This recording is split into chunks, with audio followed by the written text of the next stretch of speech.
is spoken about only in whispers. A dark area that spawns the beginnings of urban legends. A place where anything can happen and usually does. During the light of day, it hides just outside of view. But when the sun goes down, spirits, creatures of the night, roam free, and things do go bump in the night. It is in every state and every country, and there is no escaping it, no matter how safe you feel behind your locked doors and latched windows. So we invite you to turn down the lights and turn up your radio while we join Dave Schrader and Tim Dennis, your hosts, on a journey into the darkness on the edge of town. Good evening and welcome to the Sunday night edition of Darkness Radio, your home for the best in paranormal talk radio. I'm your host, Dave Schrader. Across the board from me, co-host and producer, Mr. Tim Dennis. Good evening, Timothy. Good evening. So did you have a good holiday season, man? Santa good to you? Well, I'm ready to leave it behind. Are you? Really? Yeah. This is supposed to be a happy time of year, Tim. It just wasn't a very good holiday season for me. No? No. Crappy gifts? Santa No. food in your stocking? Yes, that's what it was. He made brown whipped cream in my stocking. Oh, God, why? Why did you have to take it that far? Evidently too many cookies for Santa on Christmas Eve. Good yeah.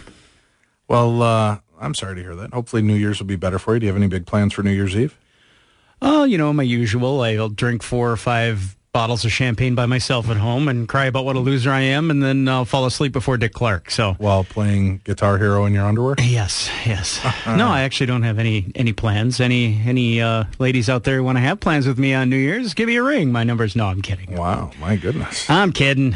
No, I've got nothing. Adrian got all excited. He's like, wow. He's writing down the number. I can see that. Yeah, could you just give me that again? I can't get my pencil to work. Well, we've heard that about you. You beat me to it. Thank you. I'll set them up. Not enough lead in the pencil. That's right. So no big plans for New Year's Eve? No. No? No. Well, you're welcome to come over with me and the kids and watch Elmo's biggest New Year ever extravaganza, yeah. which they air at 7. I hear Elmo's balls drop at that time, so that'll be fun. Yikes! All right, we've got I got no big plans on New Year's Eve either. I've got my kids, so I'm just going to be staying at home with them, counting down. We watch like the California version of the of the deal, or no, not the California, the East Coast version, so that they're in bed an hour early. Yep. And then I will sit up online chatting with other lonely people on Yahoo. Very nice. Aw. Wow. See, but unfortunately, I can't drink myself into a stupor and weep in a corner like you can. I get the kids there, and they will find me. The older you get, this time it's Daddy's turn to throw up on you. The older and more single you get, the more pathetic it actually is. Yeah, it actually causes the crying. It's kind of cool. Very cool. It's a chain reaction that way. How about you, Adrian Lee, our international news correspondent tonight, acting as national news correspondent? We want you to do the news tonight in Bree's voice with an American accent. Well, you've already made me put the dress on. I can't believe it. I mean, it's actually riding in 1 or 2 places, which is rather uncomfortable. But you look good. Are you got any big plans for New Year's Eve, sir? I'm going to be playing Guitar Hero with Tim in my underwear. Wow. Nice. Tim, you are not alone. All right. Life is shaping That's a up Michael for Jackson song, isn't it? I am not alone. You will be if you keep singing Michael Jackson songs. We got a lot of cool stuff going on for the new year here. Adrian, I think what I'd like you to do for next weekend, and we'll talk about this on air, why not? Is to be funny. Well, that'd be a good start. No, let's for next weekend's news. Why don't you why don't you pick top 5 stories that you think were top 5 best stories in the world? It can be United States or the world, and or the world. You can do it anywhere. Yes, there is a world out there. Yes, beyond our borders, believe it or not. But I want you to pick the top 5 you think best paranormal stories for the entire year. I'm on that. That can be done. And that'll be done for next week. Next week is our 1-year anniversary, our 3rd year anniversary show. And we don't have anything major lined up. We're just going to have fun with it and talk to guests and do kind of what we do every year, I think. But we'll talk about some of our favorite points on the show. What do you think about that, Timothy? I like it. Maybe we'll do a couple clips. Yeah. I'd like to play some of the clips from Dan Aykroyd. Yeah, we could do that. That'd be interesting. Which it's all one big clip from Dan Aykroyd on that show. Which one would you like me to cut exactly. I'd like to hear your duck impression again, actually, if that's a request. My duck? Yeah. Oh, see how quickly you've forgotten. That was etched in my mind. My duck impression, I lost. I don't. We're going to have to go. So like a Donald. Wow, we'll have to talk about this off air and make sure it's not something icky. All right. Speaking of something, Nikki, it's time to go to book reviews. No, come on. Oh, no. No, I'm just kidding. All right. Do we have book reviews ready? Yes, we do. Hit it. It's time to welcome our book critic and cunning linguist of culture, refinement, and stories that will make your skin crawl. Live from the tower we keep her locked in, Susan Cummins. Good evening, lovely Susan. How are you this evening? I'm not icky. No, I know you're not icky. We were just kidding. I can't even believe you said that. No, you're freaking hot. I've seen the email that says so. All right, so how about this? Yes. Here's some tips for the new year from the lovely Susan.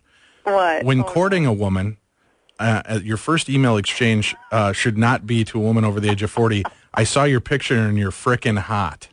No, please don't. And then request that because he's going through surgery, he's looking for a naughty nurse. Yeah. Usually those are not the good come-on lines to start a relationship, do you think?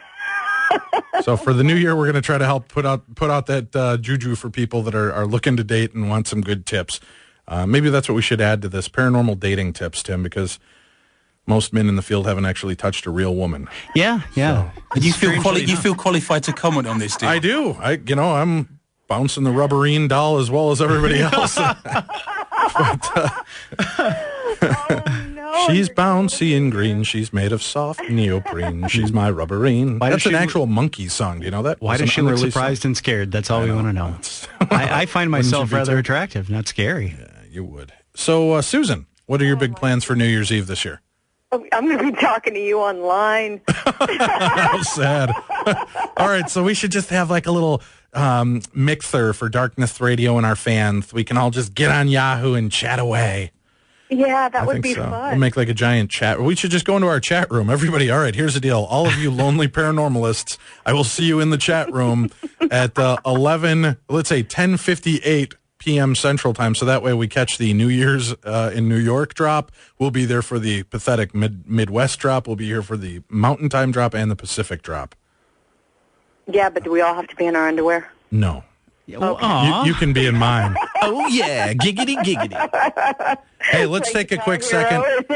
The four of us will just take a quick second here to wish a very happy birthday to Marley Gibson, author and good friend of our show. Birthday, Marley. Happy birthday, Marley. You.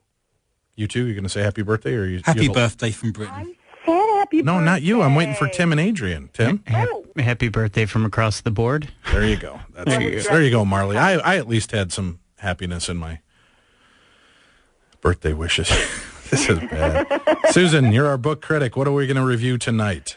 Okay, first of all, you told me to read this book, so I'm going to start there. Nice. All your fault. Uh-huh.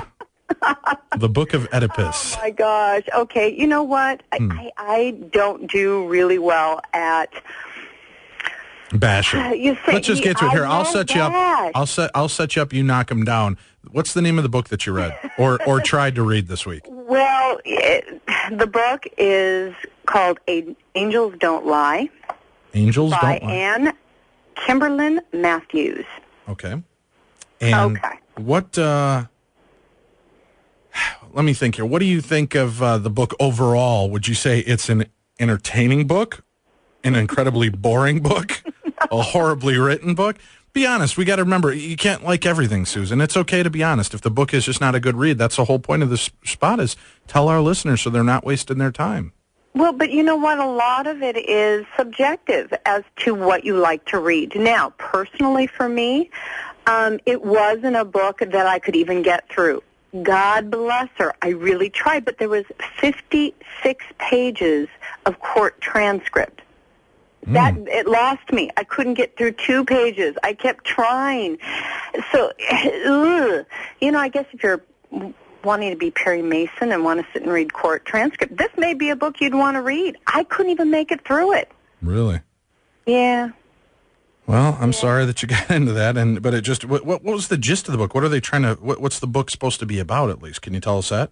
Yeah. Well, she is a nurse. I believe she's still a nurse, and her son ran into some problems. It's about being a mom. It's about standing by your child. He gets into a gang fight. He supposedly or accidentally kills a man, And it's about their journey through the legal system, through, what the neighbors think, the pastors coming over, and, all the transcript is all the witness views of this particular crime. I can't tell you how it ends because I couldn't get to the end. I'll have to admit, I had to put it down. I couldn't read it. All right. Well, that's fair enough, right, Tim? That is fair. Don't have to like everything. That's all right. right. So the name of the book again is? The name of the book, again, is Angels Don't Lie. And I don't... And it would have been more entertaining if they did lie? If they lied, it would have given us a little suspense. But there was absolutely none, So somebody out there may like this book. I'll just put it that way. Somebody out there. It's great for starting fires, is what Susan is saying. If you're a court reporter, this is a great book for you. Say your table is a little off kilter. This book is perfect to slide underneath the leg for balance. Yes, I understand the paper's very absorbent as well. Wow. That's me. Honestly, though, this woman does have talent. What she wrote, she did well. Okay. All right. It just wasn't... It just didn't grab me. It didn't do anything for me at all. Well, if you want to come on into the station, Tim, Adrian, and I will grab you. Oh, and yeah. Then you'll, woo. is that a good pickup line instead of you're frickin' hot? Well, Susan, as always, thank you very much. Out of 4 stars, how many are you going to give her? 4 or 5 stars? I don't even care what. How many? You're going to give her 1 star anyway, right? Half a star? Quarter of a star? You know what? Because she spelled her name right, you're going to give her 1? Okay. 1 star. I'll give her 1. All right. 1 star for Angels Don't Lie. And that's just a book to stay away from, apparently. We'll get more paranormal books in the future here. And again, if you have books that you'd like to see reviewed, if you've written a book and you'd like Susan to read it, you can contact her at our website. Go to darknessradio.com, click on the book and movie review section, contact the lovely Susan there, and she'll even give you an address where you can send a copy of the book off to for her to review for future purposes. Thanks again, Susan. Have a happy new year. We'll look forward to talking to you next week. All right, guys. Actually, in the chat room, right? Yeah, well, in the chat room New Year's Eve. Yes, we'll be there with you, Susan. Okay, wow, guys. the sound of desperation is thick on all of us today, isn't it? All right, we'll be there, Susan. Take care, and all of you stay tuned. We'll be back with more. And international news correspondent stepping in as national news correspondent Adrian Lee right after this. Sunday, bloody Sunday. Ow. I know. That's what we got going here, though. A little bit of U2. I like that. Yeah. Welcome back to Darkness Radio. I'm your host, Dave Schrader. In studio with me, Mr. Tim Dennis. And in for the delightfully beautiful but currently vacationing Bree Sanders, international news correspondent, stepping in as national news correspondent Adrian Lee. Now it's time for all the news that's in the news from the world of the paranormal with the supernatural stories of the strange. National news correspondent and Adrian Lee. Bree Sanders. I tried.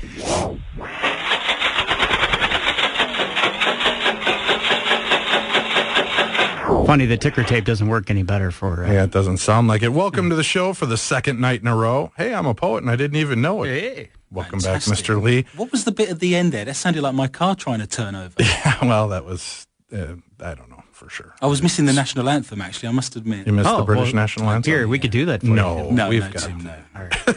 We're, so this is kind of new for you today, Adrian. We're going to make you talk about the weird paranormal stories from around the United States. It is. I was looking forward to getting stuck into you guys, actually. It's Yeah. given me a chance to have a unique European perspective on all things American. That's very cool. Hey, let me make a quick mention, guys. Stay tuned in the next hour at 10 o'clock Central Time. We're going to be joined by Robert M. Place. We're going to be talking about tarot and alchemy. He's a fascinating guy, teaches on tarot and the history. We're going to find out more about tarot, whatever you want to call it. Tarot. And then we're going to go have some gyros to eat. Yes, some gyros and some pizza. We have that. And then in our third hour, psychic Robbie Thomas from Canada. Oh, I love that country. So do I. Well, they are Canadians. Wouldn't that make them Canadians? Yeah. Yeah, that's what I thought. Completely. My See, kids I'd asked for have said no. Italian food. I said, does that come from Italy? Yes, it does. Yes, but Robbie Thomas will be here in the third hour, and he's going to be giving predictions for the year 2009. Tim, Adrian, and myself have also written some predictions for 2009. We're going to have the lovely Delia and even lovelier Mike throw these up online by the end of this week, so that way you guys can read all of our predictions, and we'll check them off as we hit. And I have a feeling we're going to all be right on the button this year with our predictions. I'm feeling confident, if not controversial. Excellent. I've been eating my Psychic O's cereal, so I'm feeling like I've got the vibe going. I'm feeling gassy. I had Chinese food for dinner. That's kind of the vibe I was talking about. Yeah. But, Adrian, we're here in the United States for news tonight. Where are you going to take us off to first, sir? Okay, well, I'll try not to be too cruel. Okay. In Beverly Hills, California, a plastic surgeon recently came under scrutiny for his claim that he was fueling an SUV with excess human fat he extracted from patients. After bragging about his use of alternative fuel from thighs and posteriors on his website, Dr. Alan Bittner came under scrutiny from, among others, the California Department of Public Health and the State Board of Registration in Medicine. Bittner subsequently shut down his Rodeo Drive office, took down the biofuels post on his site and left the country for Bogota, Colombia. For me personally, I wasn't concerned whether he had actually broken the law in any way or whether this was a violation of ethical rights. I wanted to find out if this was actually possible. And the answer is yes. Yes, a gallon of fat can be turned into roughly 1 gallon of biodiesel, but several savvy car websites have pointed out why Bittner's claims seem highly suspicious. Autopia notes that Bittner claims to have fueled his girlfriend's Lincoln Navigator with biodiesel, despite the fact there is no such thing as a diesel Navigator. But I have noticed in passing in my time spent over here that 1 or 2 Americans are actually carrying a few pounds, and I've heard you complaining on numerous occasions about the price of gas over here. So, perhaps you could start with the more you eat, the further you go. Very good. Which is not to be confused, of course, with White Castle, which is the more you eat, the more you go. Jeez. It's interesting because I was just out driving in Beverly Hills, and when we were out there in California, Tim. Bragging, are you? And I was driving behind that fancy car, and I was wondering why I smelled Tina Turner's fat. Now I know this guy was just burning it for I love energy. me some Tina Turner fat. Have you heard about those guys that use old cooking oil from like fast food restaurants to work their car? Yeah, Willie Nelson does it. And when he drives, I bet he does. When he drives, it's Among other no things. wonder he's always got the munchies, right? It's because he keeps smelling all this deep fried foods in his car. Is that why? Well, that too, yeah. Yeah, there's that. You All ever, right. You ever climbed on Willie's tour bus? It's like a... When the hell would I ever have that opportunity? You mean you've not done that? I know, Tim's talking like everybody's done it this week. It's like a foggy day in Adrian's hometown. Is it? Oh, yeah. Old London town? Old London. Mm-hmm. All right. Where are we off to next, Adrian? Okay, moving from the temperate climate of California to the frozen Northwest and sticking with the food and drink stories of a baked Alaskan. An Alaskan man met a sticky end when he went to warm himself in front of a huge microwave dish. Edward Baker, a worker at the Alaska Signal Relay Station, often boasted to colleagues about his habit of warming himself in front of the microwave dish during cold 12-hour shifts. On Christmas night, he went to sit in front of the dish with a plastic garden chair and a pack of beer. Unfortunately, because of the increase in long-distance calls over the festive period, the microwave signal was 10 times stronger than normal. The night watchman found Baker's charred body, the chair had melted, and the cans had exploded. So I'm guessing he didn't go ping after 2 minutes. Wow. That really is a totally different feeling when you know that it was for phone calls, and reach out and touch somebody has a whole new meaning now, doesn't it, Tim? Pop. Yeah. It was like a Jiffy Pop popcorn. I was kind of liking the baked Alaskan joke, to be honest. I did too, but the whole idea, why would you sit in front of a giant microwave? I was going to say... To heat up. Well, that cooks you microwave from dish. the inside out. I know, but microwaves heat you from the inside do. out. So the amount of damage this moron was doing to us, well, you know what? This is just God's way of culling the herd. Yeah. Don't you think? It's just his way of it's the Darwin Awards go to this moron for sure. Baked There's a whole new Alaskan. TV show, speaking of. Have you seen this? There's a whole new TV show about 1,000 deaths. 1,000 Ways to Die, I think it's called. Is one of them with a cheese grater out of interest? It will be. Right. But 1,000 Ways to Die is the name of the TV series, and they're going to talk about all these stupid ways people have died. What were you going to say, Tim, about Baked Alaska? Oh, he's such a baby. The moment's passed. Thanks All right. for running me over like Dan Aykroyd. No problem. Continue. All right, go on. Where are we off to next, Mr. Lee? Okay, neatly combining our first 2 stories of transport and food. A new redneck reality dating show has started. The guys arm wrestle for the girl and win her heart whilst mattress riding, mug bogging and spam carving. Because nothing says love more than a cube of spam carved into the shape of a love heart, right? I mean, have you ever been creative, Dave, with nondescript, unconstituted processed meat byproducts by any chance? I've been known to. Yeah, romantically. Yes. Does that make me a bad guy? I am amazed, actually, I have to mention, by the protein-heavy dinners you have in this country. So far, I've eaten nothing but bulging plates full of food that's all different shades of brown and beige. You don't like that? We're an earth tone country here in the I United had States. noticed that. I'm actually, one of my predictions for 2009 is I'm actually going to invent a meat processing advent calendar. And I think I mentioned to this yesterday, you open the first door and you start off small with like a party sausage. Second day, 2nd of December, maybe some bacon. On the 25th of December, the money shot, maybe a giant pork chop. That'd be nice. I think that's the way to go. If I can continue with the redneck story, a redneck romance is the focus of Pickups and Hookups. A new dating show has been pitched for CMT. Filming of the pilot episode took place a few weeks ago at Don Balaban's farm in northeast of Tampa. Men vie for the affections of one woman during a series of eliminations. In Pickups, the girl chooses from 3 men, starting with an inspection of their pickup trucks with a flashlight and kitchen tongs. She scopes out each man's truck and eliminates one that least matches her style. The owners of the 2 remaining trucks arm wrestle each other to determine who gets the first date with her. The dates involve some type of country activity, from spam carving to skeet shooting to mattress riding. And that's where you tie a mattress behind a pickup and hold on for dear life. The dates end with lunch. A short 30 minutes later, the woman chooses which guy she'd like to see again, and they ride off into the sunset. See, now, Susan, our book critic, maybe we should get her on that show. She could get some real learning, get a real date with... You can see her on a mattress on the back of a pickup, can you? I'm going to leave that one alone. Let's go to the next story, sir. By the way, my quest for research and knowledge is unrelenting, as you know. I've actually discovered a spam museum right here in Minnesota, in Austin. Did you know that? Yes. I've actually got a leaflet here with that written on, especially for you. What? I mean, I was planning to visit this week after last week I'd actually visited the 3M Sandpaper Museum, which was rough, by the way. Oh. And next week I'm going to go to the Spam Museum. So as a tourist while I'm here, I'm looking to obviously see all the fantastic things Minnesota has to offer. Really? So Sandpaper Museum and the Spam Museum is... And isn't there not a Jolly Green Giant Center? Yes, there's the Jolly Green Giant. Where is that, Tim? Up near Brainerd or something?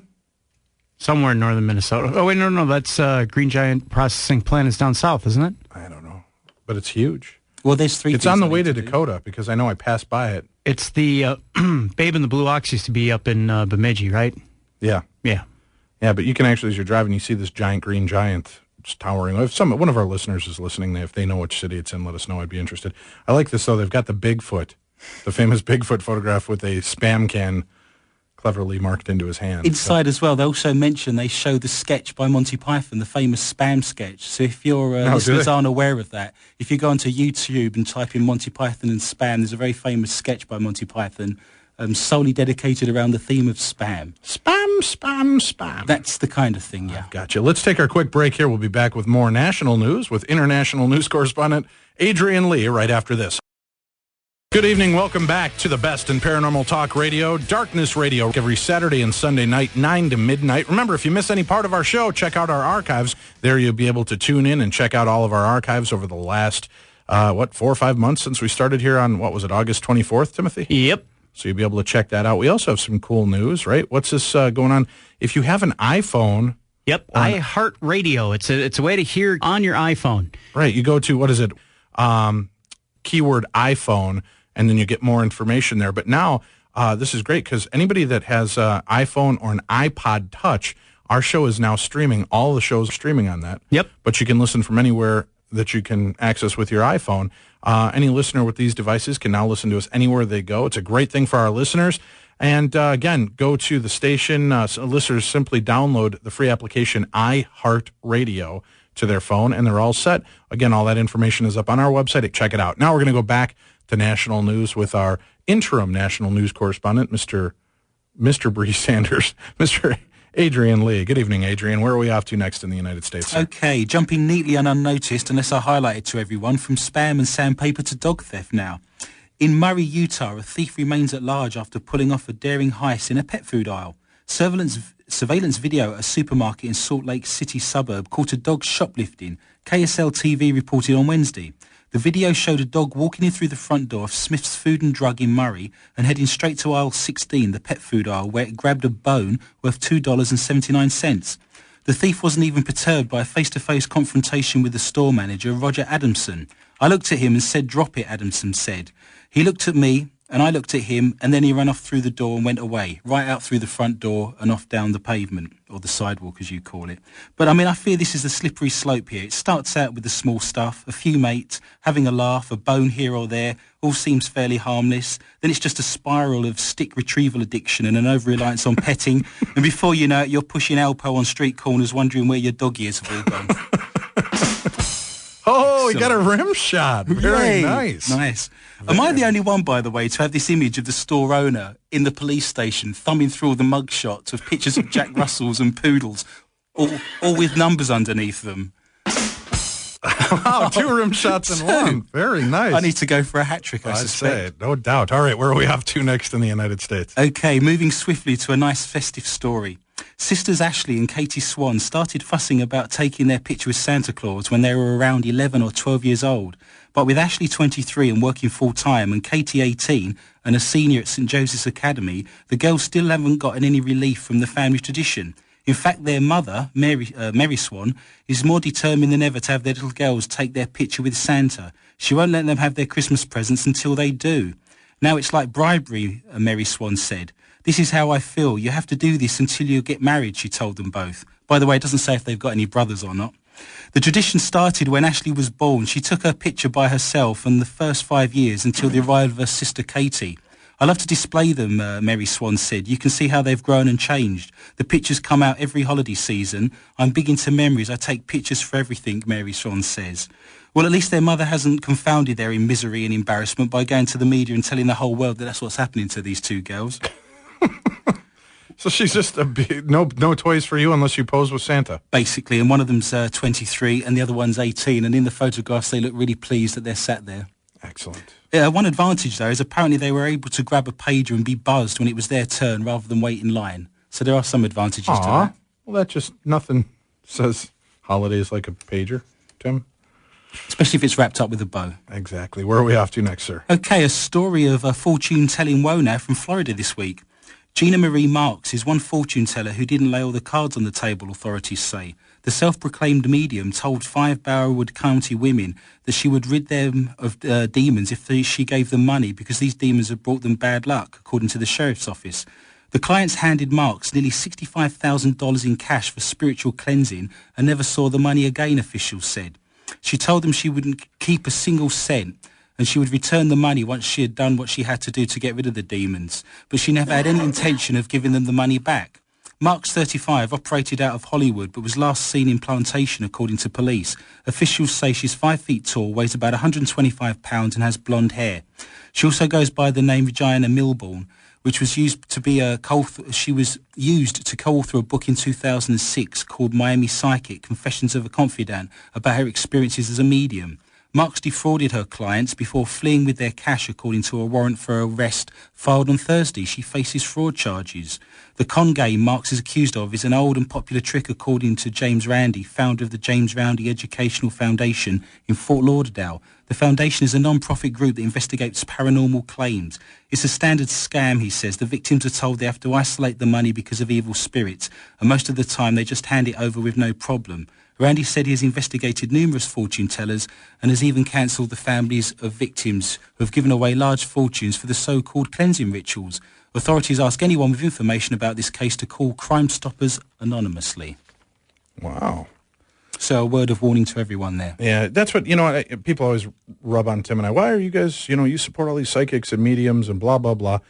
And, the people I worked with, Chip and Tiffany and I don't know, a plethora of other people, Michael and Marty Perry, they're not the ones that are out there asking for $500 and they'll cleanse demons and burn a candle in the name of Jesus Christ to clean your life. They're doing things, that, like I said, I've seen them sit there and do a reading for somebody and made that person feel better than years of therapy has done. It helps the grieving process in many respects. No doubt. So, I'm all for that. It's just when they start getting into this burning candle crap and taking your $500 and saying that they're burning it and giving it as an homage to God or whichever deity they're doing it for, that's where I start seeing some problems. $65,000 is a very large sum of money. Thank you, Mr. Obvious. Yeah, sorry. Very good, Adrian. Tim, I see your work with Adrian is progressing nicely. How are the ABCs going? Spot the academic. Slowly but surely. Excellent. All right, where are we off to next, sir? Okay, from those that can see the future to those that can't. Scientists this week have discovered that a blind person can navigate through a maze of obstacles unaided using intuition alone. The man left blind by a stroke was able to walk around chairs and boxes without bumping into them, using hidden pathways in the brain. The study suggests we all use subconscious brain resources and we can do things we think we are unable to do. The Harvard Medical School research is published in the Current Biology.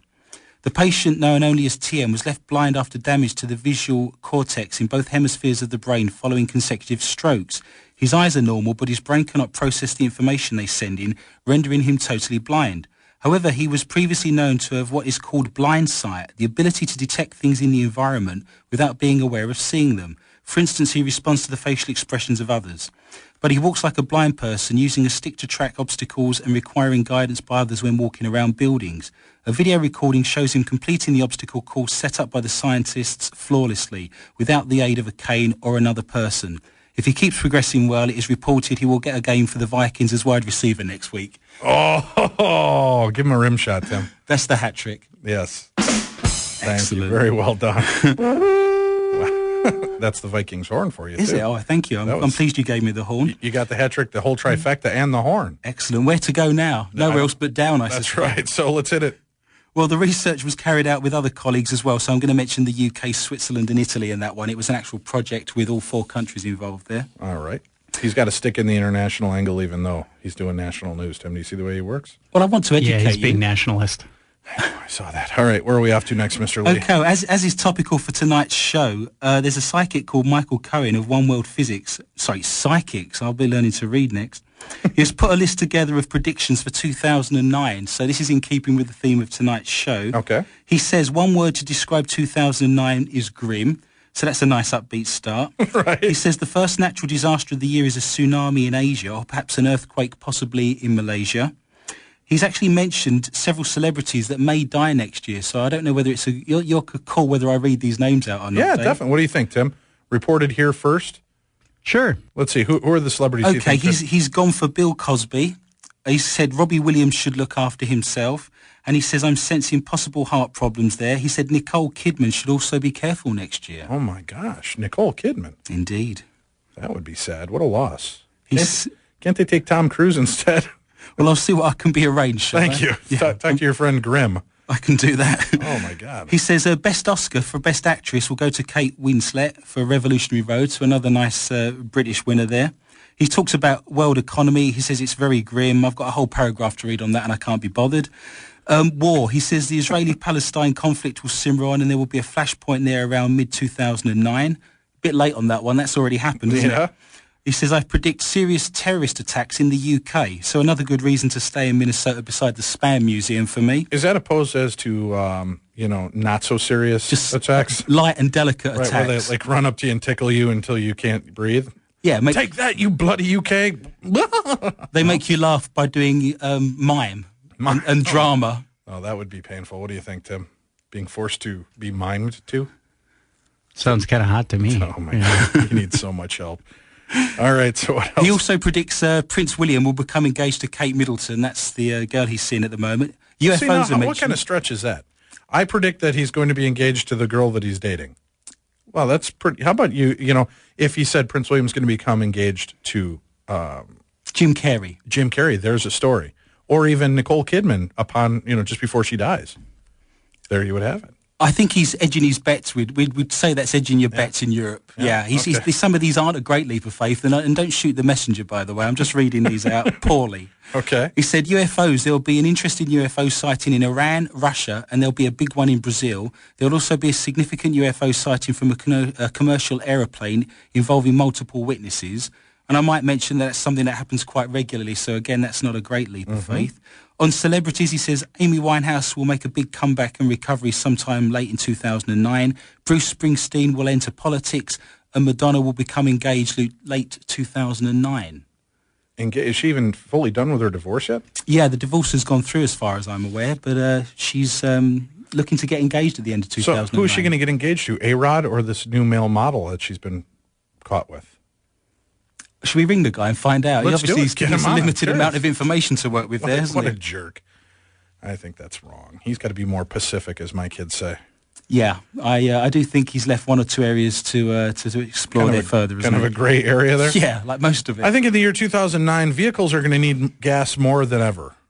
How's that? Is that a pretty good prediction? I like that. Yeah. You were struggling for predictions. That is one you could use later. No, it won't do me any good. I just said it. It's already out there. All right, we have to take another break, or do you have more predictions from this knucklehead? No, that's as far as it goes on that one. I'll wait for the next. Yeah, we'll do our own knucklehead predictions in a couple hours. So stay tuned. We're going to take a quick break. You're listening to Darkness Radio. Good evening. Welcome back to Darkness Radio. This is your home for paranormal talk radio every Saturday and Sunday night. National news brought to you by international news correspondent Adrian Lee. The lovely Bree Sanders is out on holiday. We wish her well and her family a very Merry Christmas and a Happy New Year. Adrian will be filling in this week and next. Adrian, where are we off to next in the United States, sir? Okay, going into the heart of Minneapolis now, our home city. University of Minnesota anthropology professor Kieran McNulty, along with colleagues Karen Bapp of the Stony Brook University in New York, has made an important contribution towards solving one of the greatest paleological mysteries in recent history. This fossilized skeleton resembling a mythical hobbit creature represents an entirely new species in the humanity's evolutionary chain. Discovered on the Indonesian island of Flores in 2003, controversy has surrounded the fossilized hominid skeleton of the so-called Hobbit people. Experts are still debating whether the 18,000-year-old remains merely belong to a diminutive population of modern-day humans, with one individual exhibiting an abnormally small head, or represents a previously unrecognized branch in humanity's family tree. Using 3D modelling methods, McNulty and his fellow researchers compared the cranial features of this real-life hobbit to those of a simulated fossil human of similar stature to determine whether or not such a species was distinct from modern humans. This is the most exciting discovery in probably the last 50 years, McNulty says. The specimens have skulls that resemble something that died 1 million years earlier, and other body parts reminiscent of our 3 million-year-old human ancestors. Yet they lived until very recently, contemporaries with modern humans. Comparing the simulation of the original Flores skull discovered in 2003, McNulty and Babb were able to demonstrate conclusively that the original Hobbit skull fits the expectations for a small fossil hominin species and not a modern human. Their study was published online this month in the Journal of Human Evolution. I think the majority of researchers favour recognising this as a new species, McNulty said about the categorisation. The evidence is becoming overwhelming and the study helps to confirm that view. Well, that's really interesting. Now, yeah, I remember when they broke that news and they found the little village. But wasn't there was more than one set of remains there, weren't there? I thought there were like a family. Yeah, I think once they found the initial skeleton, they did do some excavation work in the area and actually found a number of them, yeah. So now when they did testing, though, they're showing that it is humanistic, but it's not of anything that matches up with our current understanding of the human physiology? Or yeah, my understanding of this research is that we are the dominant human species, and there were actually other different types of humans that didn't make it. We were the ones that sort of made it. There were other species of human that looked similar to us, but obviously this one is said to look like a hobbit. It's very small, but there were other human species, and we just happened to be the only one that survived. Interesting. Well, us and Bigfoot. Right? He's supposed to be a absolutely. humanistic deal. Yeah, it'd be interesting. I'd like to maybe did they give the name of the scientists working on it? Yeah, McNulty. He works at the University of Minnesota, so he's only down the road. Yeah, let's try to see if we can get him on an upcoming show here and discuss some of that. That'd be interesting. All I'm right. sure he'd like to come on board, actually. Where yeah. are we off to next, sir? Okay, floating like a ghostly apparition to my favourite genre, all the way to Hawaii now. A man took some sand from a volcano in Hawaii and claims he's been haunted ever since by the volcano goddess. Timothy Murray scooped up the sand during a visit to the Big Island and Hawaii Volcanoes National Park. Since returning to his home in Florida, his pet has died, he has split up with his fiancée, and he was arrested by FBI agents. He blames Pele, the volcano goddess, who apparently punishes people who take anything belonging from her. He decided to send the sand back and claims things have begun to improve ever since. Mr. Murray returned the sand with a note which read, "Please take this sand and put it back somewhere on your island. I've had very bad luck since it came into my life and I'm very sorry I took it. Please forgive me and I pray once more that if I send it back where it comes from, my bad luck will go away." So he posted his sand back to Hawaii and apparently it's been sprinkled back on the island. Has his luck changed, as it said? He says apparently his luck has changed, but having split up from his fiancée, he'd been arrested by FBI agents and his pet died, and it was only going to go in one direction, really, wasn't it? That is true. All right, where are we off to next? Okay, from one apparition to another. A 14-year-old girl with a history of serious health issues lay dying of pneumonia in a hospital room. But as her mother waited for the girl to take her last breath, an image of a bright light appeared on a security monitor. Within an hour, the dying girl began a recovery that doctors are at a loss to explain. But Colleen Banton, the girl's mother, has an explanation. This was an image of an angel, she told NBC News in a story reported on Tuesday. She credited the apparition with saving the life of her daughter, Chelsea. The incident happened in Charlotte. Chelsea, that's Charlotte, it's North Carolina, isn't it? Yeah. I know my geography. Chelsea has been born 5 weeks premature with developmental disabilities and has battled serious health problems all her life. She's particularly susceptible to the types of pneumonia infections that have taken her to death's door. Told that there was no hope for Chelsea, Colleen Banton had just instructed doctors to take her daughter off of the life support and allow nature to take its course when the apparition was actually seen. It would be another 2 months before Chelsea finally left the hospital to return home, where she is about to celebrate her 15th birthday as well as Christmas. Her mother is convinced that Chelsea was saved by divine intervention. It's a blessing, she told NBC News. It's a miracle. Banton took a picture of the television monitor on which the image appeared. Some who look at it would only describe it as a flare or reflected light, but others, including nurses who are on duty as well as Banton, say the 3 vertical shafts of light are indisputably an angel. Banton is hardly alone in this belief. I think angels really do exist, the Reverend Susan Johnson Cook told today's Anne Curry after watching the report on Banton's experience.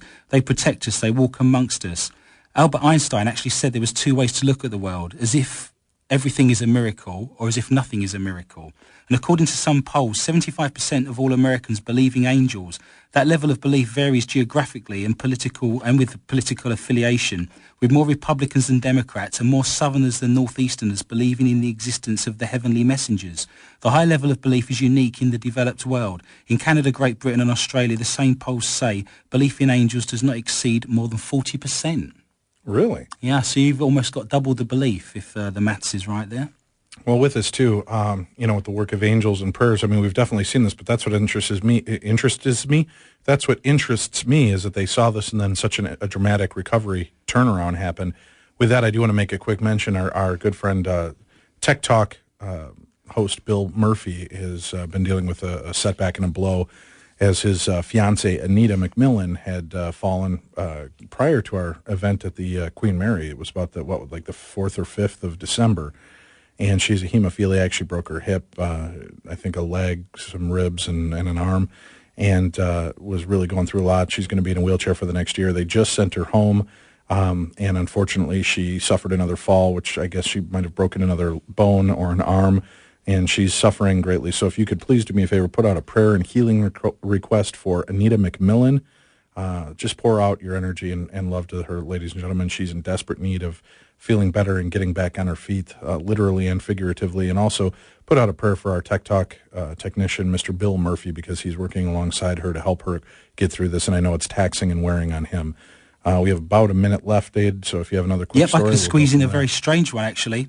An ex-drug dealer who transformed himself into a human red pepper says he has a message from God telling him to be a vegetable. I'm just wondering if he was a bit hard of hearing, actually, and it asked him to be invaluable. I'm not sure on that. Kenny Carter of Maryland said he has greeted shoppers at the Superfresh supermarket while dressed as Peppy the Pepper for 4 years now. He claims he heard God's voice telling him you will be a vegetable during a church service. After his message in church, he asked a friend to make him a pepper costume. He impressed shop managers with his act and now travels around the different branches entertaining the shoppers. Oh, my God. So does he hang out at the nativity scene as the little pepper boy? You mean you don't have a pepper boy in They them? told me, pum. No? All right, I'm just saying. I'm 3-1 up on those, by the way. You are. You're killing me. All right, we're going to take a break. We're going to be back with more Darkness Radio, and our guest will be Robert Place. We're going to be talking about tarot and alchemy. I hope that you'll stay here along with us. Also, in the third hour of tonight's show, we're going to be back with the very talented psychic, Robbie Thomas from Canada. We're going to be doing predictions for the year 2009. Tim has written some predictions. Adrian has predictions. I have predictions. And then we'll hear from the professional, Mr. Robbie Thomas. We're going to do all that tonight on Darkness Radio right here on 100.3 K-Talk.